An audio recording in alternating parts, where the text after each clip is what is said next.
અમદાવાદમાં ભારતની પ્રથમ ગેસ આધારિત ટ્રેન શરૂ કરાઈ, એલએનજી સાથે ડીઝલનો પણ વિકલ્પ. ભારતીય રેલવેની પ્રથમ liquefied natural gas LNG diesel આધારિત ડ્યુઅલ ફ્યુલ ડીઈએમયુ ટ્રેનનું નિરીક્ષણ કર્યું હતું. અમદાવાદમાં ગુનાખોરીનો ગ્રાફ ચિંતાજનક રીતે વધી રહ્યો છે. મકરબા વિસ્તારમાં પુત્રાએ મિલકત વિવાદમાં માતાની હત્યા કરતા ચકચાર મચી ગઈ છે. આ ઘટનાની જાણ થતાં પોલીસ સ્થળ પર પહોંચી હતી. જામનગર પંથકમાંથી ખોવાયેલા 2.47 લાખના 15 મોબાઈલ ફોન તેના મૂળ માલિકોને પરત મળ્યા. તેરા તુજકો અર્પણ પ્રોગ્રામ અંતર્ગત પોલીસની કાર્યવાહી.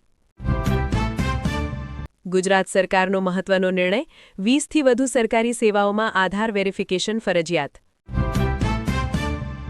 જામનગર જિલ્લાના કાલાવડમાં હોટલ ચલાવતા એક વેપારી અને તેનો 12મા ધોરણમાં અભ્યાસ કરતો વિદ્યાર્થી એવો પુત્ર કે જેઓ સોશિયલ મીડિયાના માધ્યમથી 2399નું નેકલેસ ખરીદવા જતા સાયબર ઠગ ટોળકીનો શિકાર બન્યા હતા.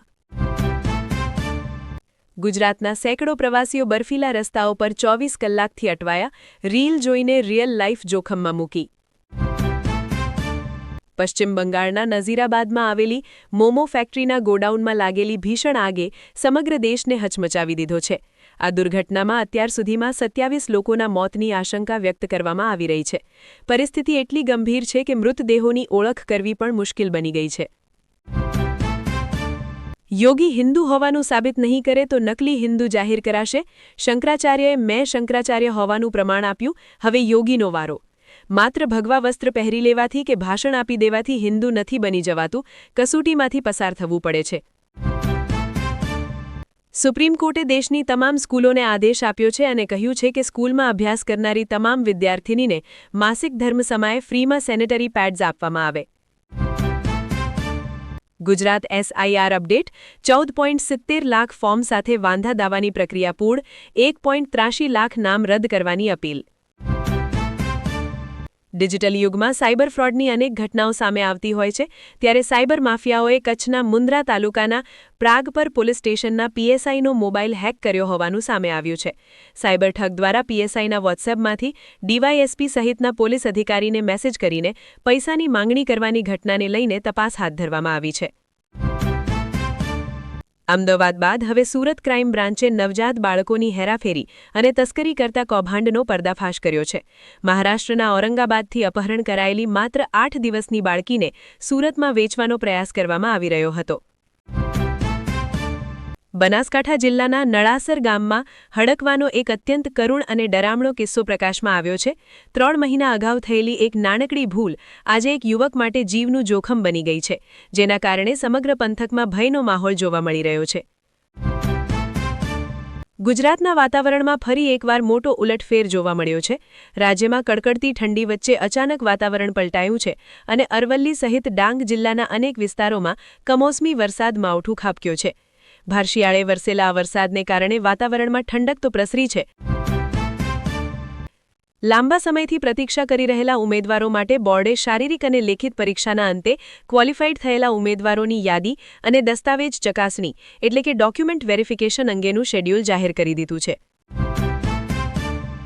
ઉત્તર પ્રદેશના સોનભદ્રમાં લાપરવાહીનો એક હેરાનીભર્યો કિસ્સો સામે આવ્યો છે. રામલીલા મંચનનો મામલો હવે પોલીસ સ્ટેશન પહોંચ્યો છે, કારણ કે રામલીલા દરમિયાન શ્રીરામનું તીર સીધું રાવણની આંખો પર વાગ્યું હતું, જેથી તે આંધળો થઈ ગયો છે. સમગ્ર મામલે રામનું પાત્ર ભજવનાર કલાકાર સામે SC/ST એક્ટ મુજબ ફરિયાદ દાખલ કરવામાં આવી છે. પાકિસ્તાનની આર્થિક કટોકટી કોઈનાથી છુપાયેલી નથી રહી. દેશ આર્થિક સંકટમાંથી પસાર થઈ રહ્યો છે.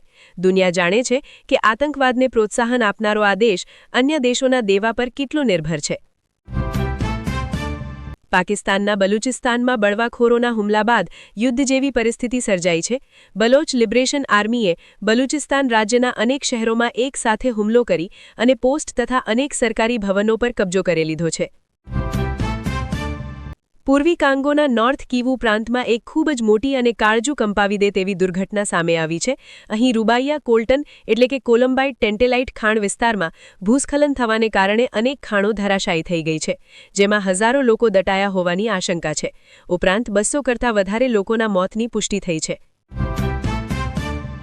સેનેટમાં ફંડિંગ બિલ અટકી જતા અમેરિકા ફરી એકવાર શટડાઉન શરૂ થઈ ગયું છે, પરંતુ આ શટડાઉનના કારણે પ્રમુખ ટ્રમ્પ ટેન્શનમાં આવી ગયા છે, જો કે આ વખતે દેશમાં આંશિક શટડાઉન લાગ્યું છે.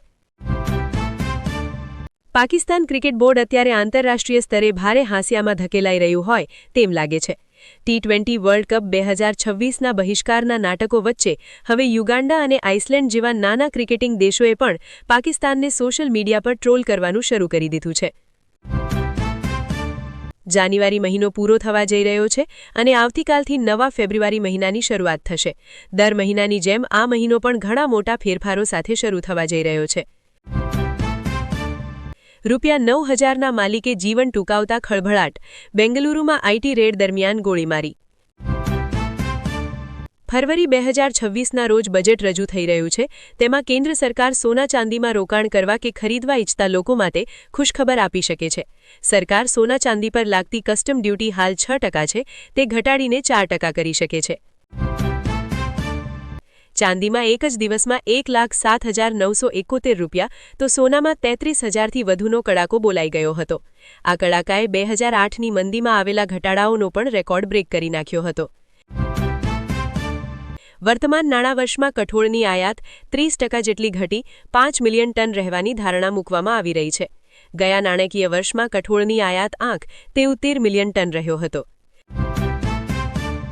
મુંબઈનું આકાશ ભરપૂર વાદળિયું રહ્યું હતું. લગભગ આખો દિવસ સૂર્યનારાયણના દર્શન પણ નથા થયા. ખાસ કરીને પૂર્વના અને પશ્ચિમના પરામાં સવારે આકાશ ચોમાસામાં વરસાદી માહોલથી ઘૂરંભાય તેવું વાતાવરણ સર્જાયું હતું. શાહે કહ્યું, બંગાળમાં એસઆઈઆરથી ઘૂસણખોરો બહાર થશે, જે રહી જશે તેમને ભાજપના સીએમ કાઢી મૂકશે. આ વર્ષ ટીએમસીને ટાટા બાય બાય કહેવાનું છે. જયરાજ આહિરને 11 નંબરની બેરેક ફાળવાઈ. ટિફિન બિસ્તરાની અરજી મંજૂર. 6 દિવસ બાદ જેલમાં ઘરનું જમવાનું મળશે. 14માંથી 8 આરોપીની બહાર આવવા જામીન અરજી. બજેટ પહેલા રઘુરામ રાજનની 3 ચેતવણી. દુનિયા અને ભારત બંને બહુ ખતરનાક દોરમાંથી પસાર થઈ રહ્યા છે. ફરીવાર 1990 જેવા આર્થિક સુધારાની જરૂર છે. બાગેશ્વર ધામના પીઠાધીશ્વર પંડિત ધીરેન્દ્ર કૃષ્ણ શાસ્ત્રીએ બાંદામાં આયોજિત એક ધાર્મિક કાર્યક્રમમાં હિન્દુ સમાજને મહત્વપૂર્ણ સંદેશ આપ્યો હતો. તેમણે કહ્યું કે મુસ્લિમોને ગાળો ભાંડવાથી કે અન્ય કોઈ સમુદાયને નિશાન બનાવવાથી ભારત હિન્દુ રાષ્ટ્ર નહીં બની શકે. આજના સમાચાર અહીં પૂરા થાય છે. આ સમાચાર તમને કેવા લાગ્યા? કયા જિલ્લામાંથી અમારા સમાચાર સાંભળો છો એ અમને કોમેન્ટ્સમાં જણાવો.